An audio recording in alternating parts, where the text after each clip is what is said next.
This is Nursing Australia, proudly brought to you by APNA, the Australian Primary Healthcare Nurses Association. Welcome to the Nursing Australia podcast. It is episode 18, and October 2021 marks both Mental Health and Breast Cancer Awareness Month, so be sure to mark those in your diary and make them front and centre on your agendas. Now, this episode is very special. We're discovering long COVID as Australia hits the unfortunate 100,000 positive COVID cases since the virus hit our shores early last year. For simple purposes, long COVID is the persistence of symptoms of COVID beyond the acute infection. We'll be grabbing some insider stories in relation to APNA's student placement program within primary care and specifically general practice. APNA decided to create the Student Nurse Placement Program to meet the need of the workforce shortage that we're experiencing. And lastly, durries are on the agenda as we fly the health promotion flag for smoking cessation. Smoking cessation isn't just about preventing cancer or heart attacks or diabetes or stroke one day. In fact, smoking has immediate effects on people's health. And remember, if you are listening on Apple or Google Podcasts, please don't forget to tap the subscribe button, and on Spotify, click to follow. But first, let's hear the latest in healthcare news with Mitch Wall. And as always, welcome to Nursing Australia. ATAGI continues to ponder boosters, rapid antigen tests get the green light, heart health on the back burner, and thousands of extra health practitioners join the surge workforce. This is Nursing Australia News. Hello, I'm Mitch Wall. The federal government's expert vaccination panel has not yet finalised their consideration of medical data on the need for COVID-19 booster shots. It's almost 9 months after frontline health workers and other priority Australians first received their jabs, but there's concern their immunity may be waning. Countries including Israel, the US, Britain have begun booster programs to strengthen protection, but Federal Health Department boss Brendan Murphy says ATAGI was still considering overseas evidence. This evidence is due to arrive with the Morrison government early next month. Australians will be able to start purchasing self-test kits for COVID-19 from pharmacies, convenience stores or online in a matter of weeks after the TGA announced it approved them for home use from November 1. But the use of the widespread tests, which could cost only about $20 a pop, may take more time. States and territories are still working out how a positive test should be reported once there's widespread use of self-testing. This is an important additional protection for Australians. Home testing to support Australians and to support the national plan. Nearly 350 heart attacks, strokes or heart-related deaths over the next 5 years could have been prevented if 27,000 health heart checks had not been missed or delayed due to COVID-19. This is according to new modelling released by the Heart Foundation. The data suggests Australians are likely to have missed out on early detection of heart attack or stroke during the pandemic, allowing their risk to go unmanaged and potentially leading to a rise in preventable heart events and deaths in the coming years. And the Australian Practitioner Regulation Agency, APRA, and the national boards have established a new pandemic response sub-register for 2021. Nearly 29,000 practitioners who recently stopped practicing are now eligible to practice for up to 12 months. This surge workforce will make more practitioners available to help with the pandemic response, if they choose to do so. In the last week or so, we've clicked over 100,000 cases of COVID-19 in Australia. With a focus on rapid intervention and treatment of those who are COVID positive, health professionals probably have a fair idea of what to expect during the acute phase of the virus. Now, some new research from the University of Oxford is suggesting some 37%, or roughly 1 in 3 of those recovering from COVID will experience at least one of the following symptoms for some months after their initial recovery from acute illness: breathlessness, fatigue, pain, abdominal symptoms, and anxiety, depression, as has also been mentioned in their report.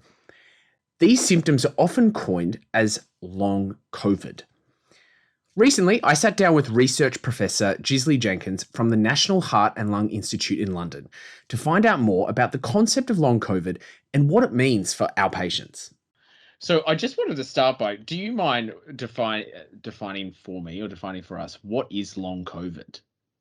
No, so basically, I think for simple purposes, long COVID is the persistence of symptoms of COVID beyond the acute infection.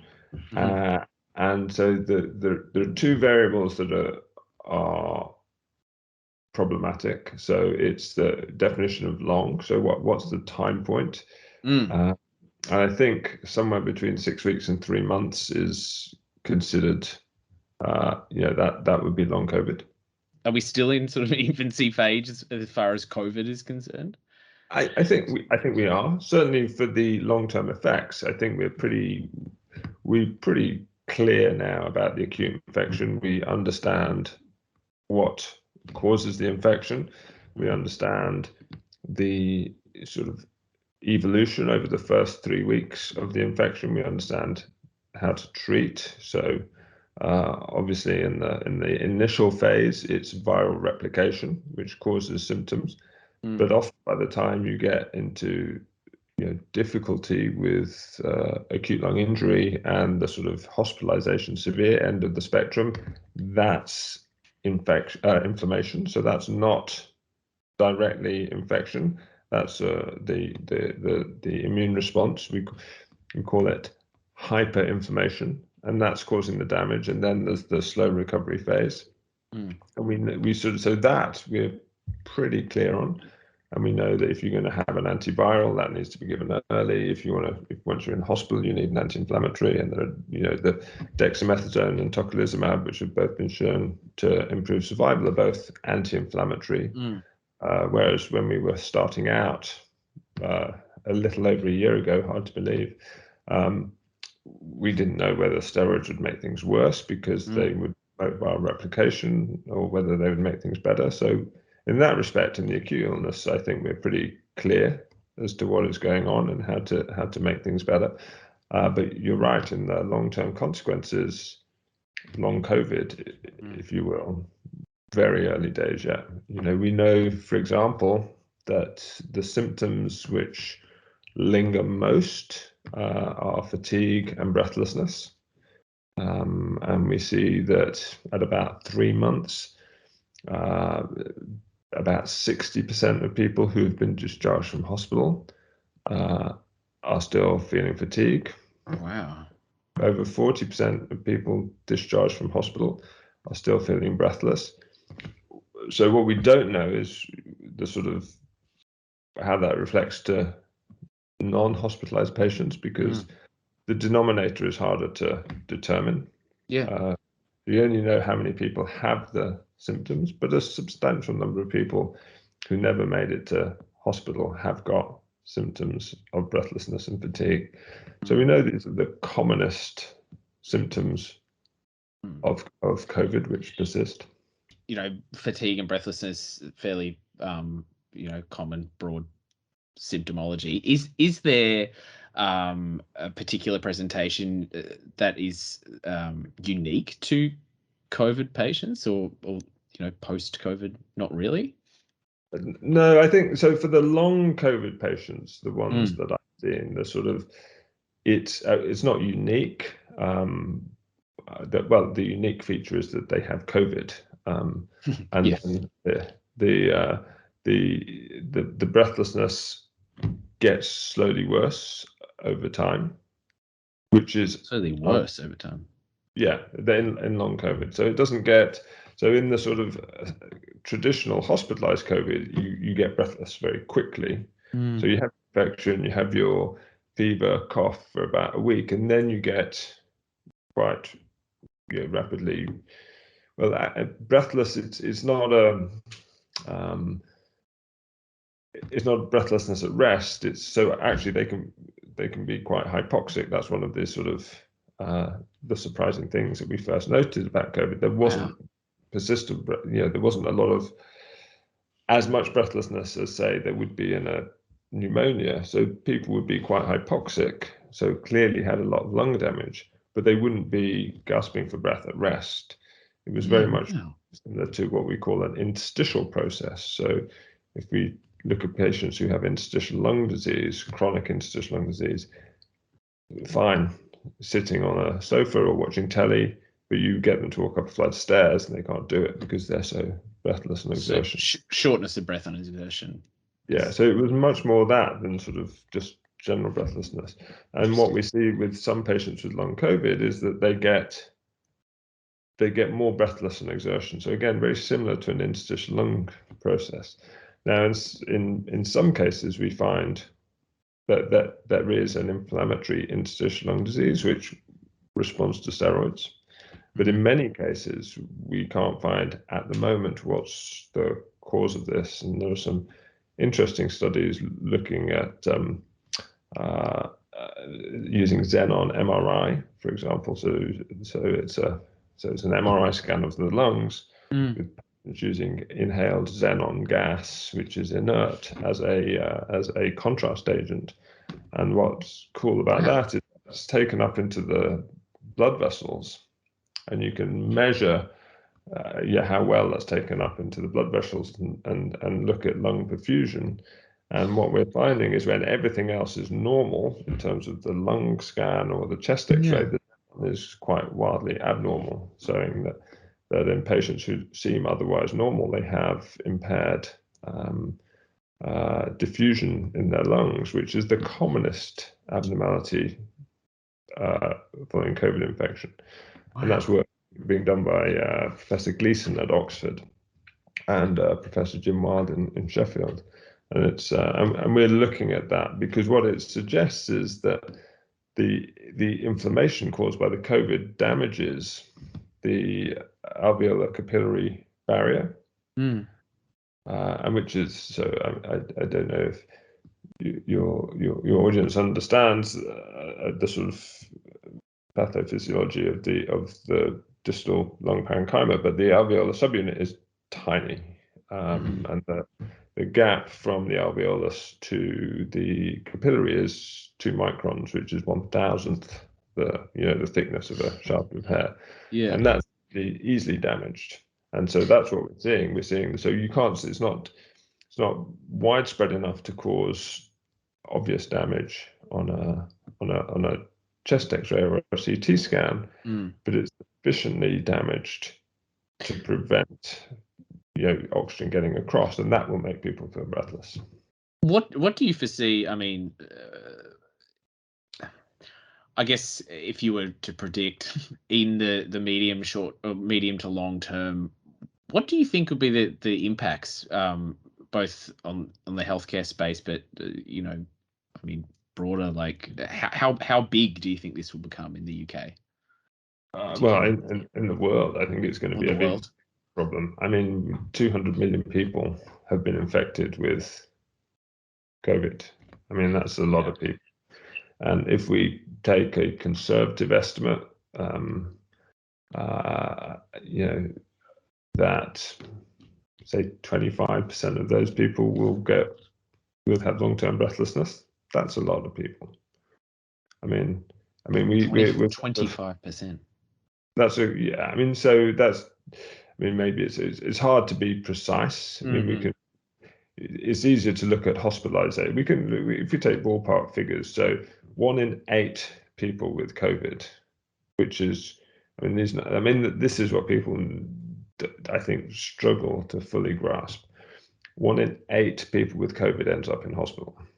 That's an enormous number. I mean, you just think about a block of flats or something.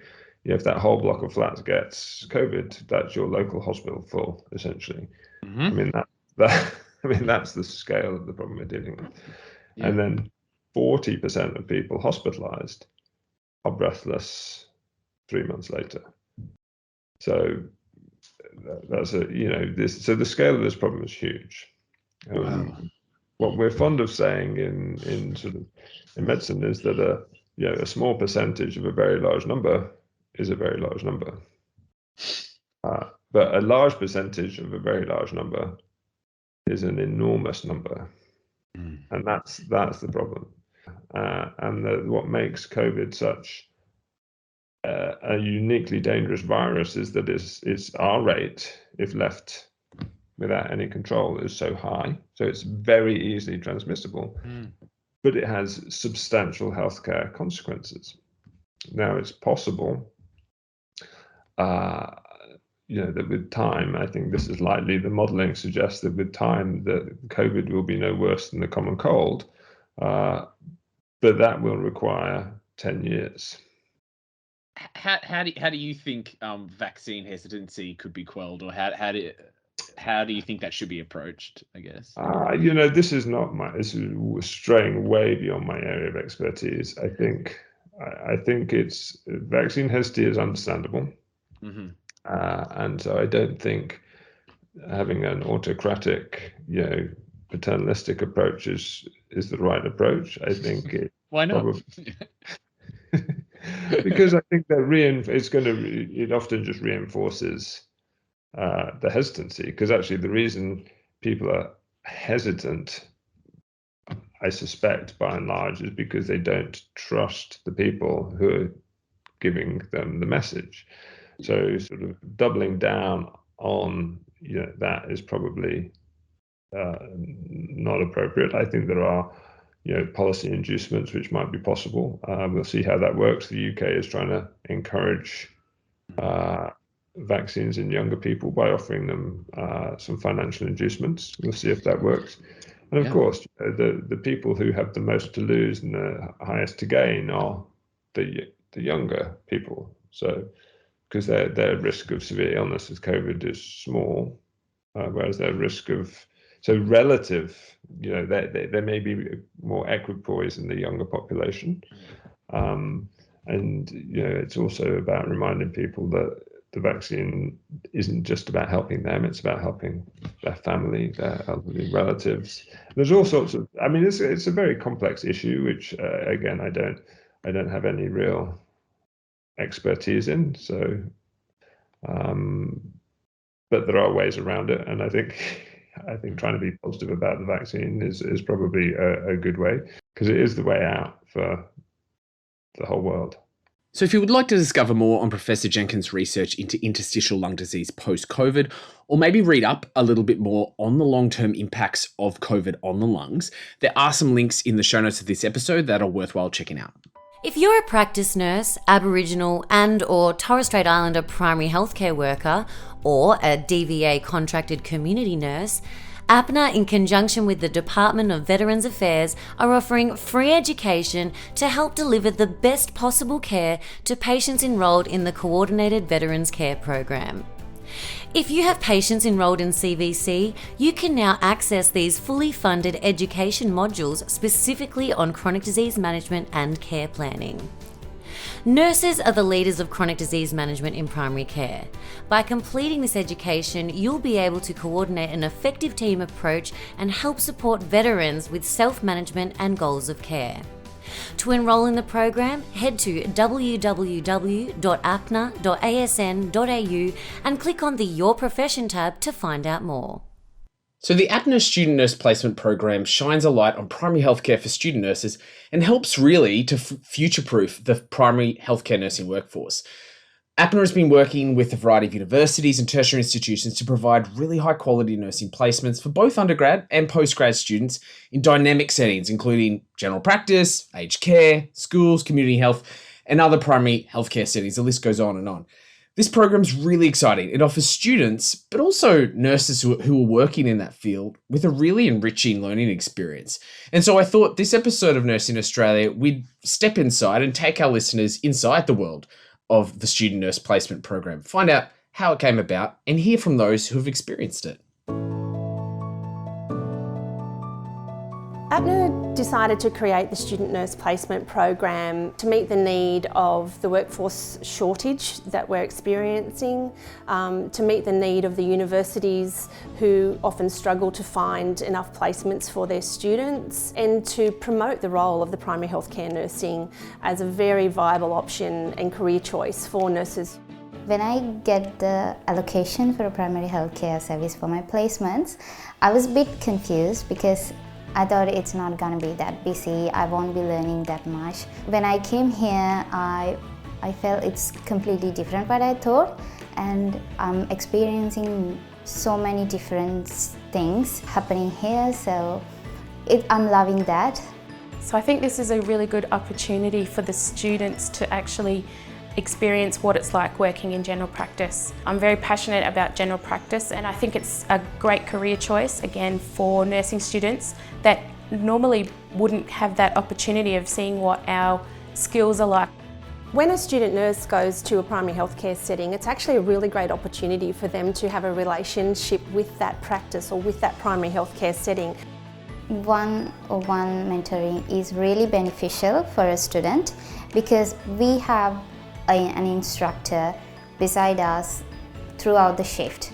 So we get feedback for each and every little thing we do, and that is really helpful for us to improve our knowledge and improve our practice.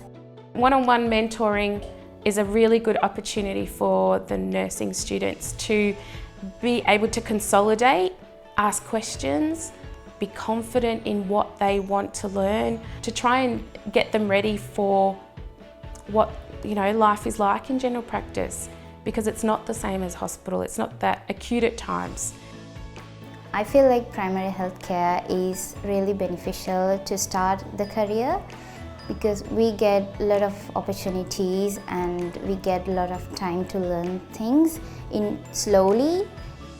Initially the student will start off very shy, quite sort of standoffish. They'll stand back and then give them a little bit of a leeway, a little bit of independence, and you see how they just progress from somebody who initially was first, oh my gosh, I can't do this, to somebody that just confidently gets there and really just does an amazing job. So seeing those and seeing them smile when they know they've achieved that is really rewarding. It's not uncommon for student nurses to be actually offered a job back at the practice or back at the facility where they've been working on their clinical experience. So I mean, it provides that really wonderful opportunity for them to almost try a staff member before they employ one. Being here, doing placements was one of the greatest thing that happened in my life because they offered me the job at the end of my bachelor program.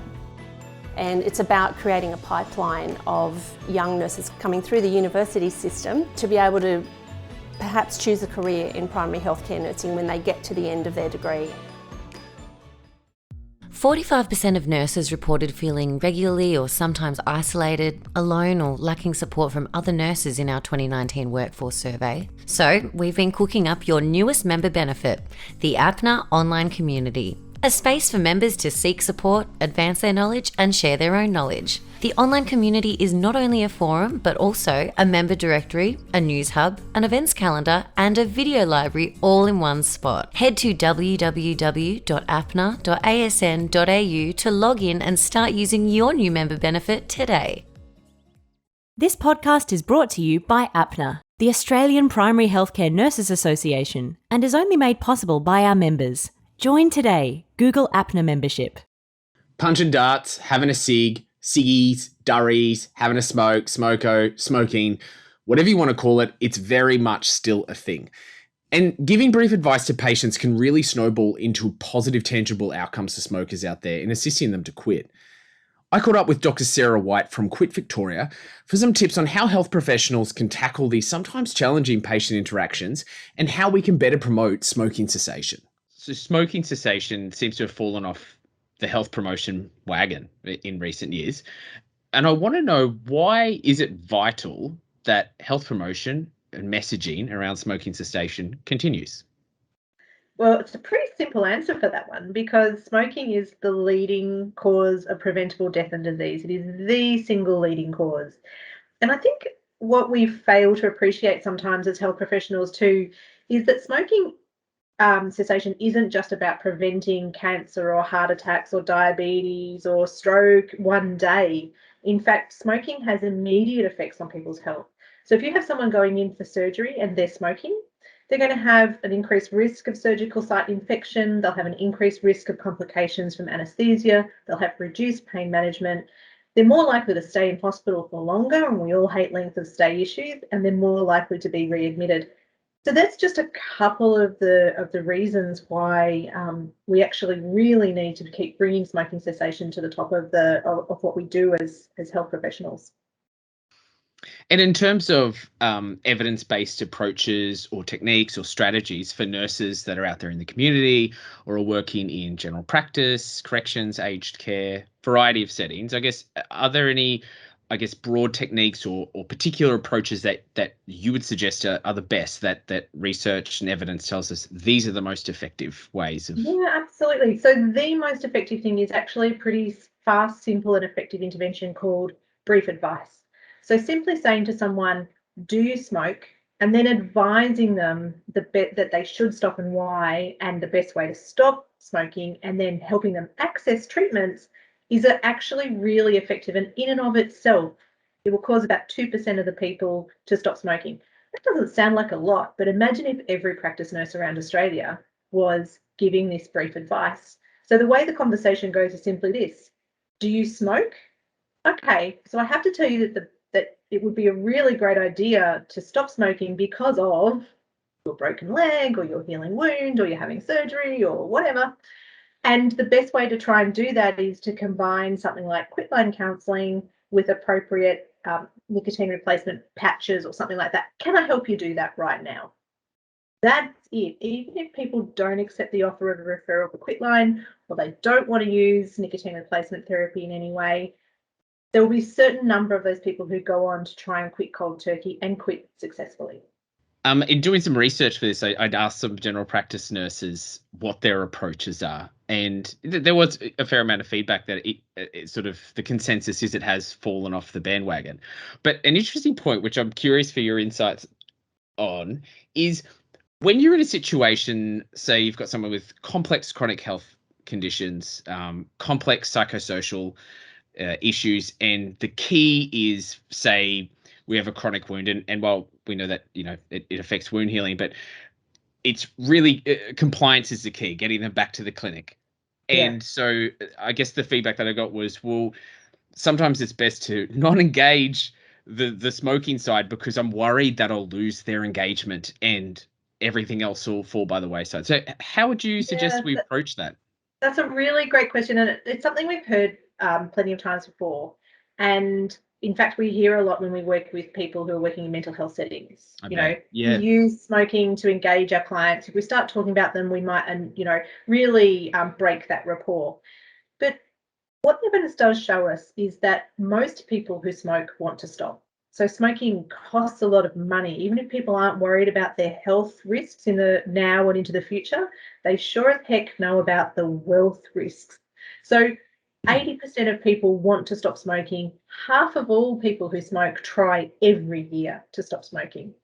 There was a really nice study done in the US, and it basically compared people, this was in hospitals, people who were asked about smoking versus people who weren't. And the people who were asked about smoking, even if they had no intention of quitting, rated their care as being comprehensive and supportive.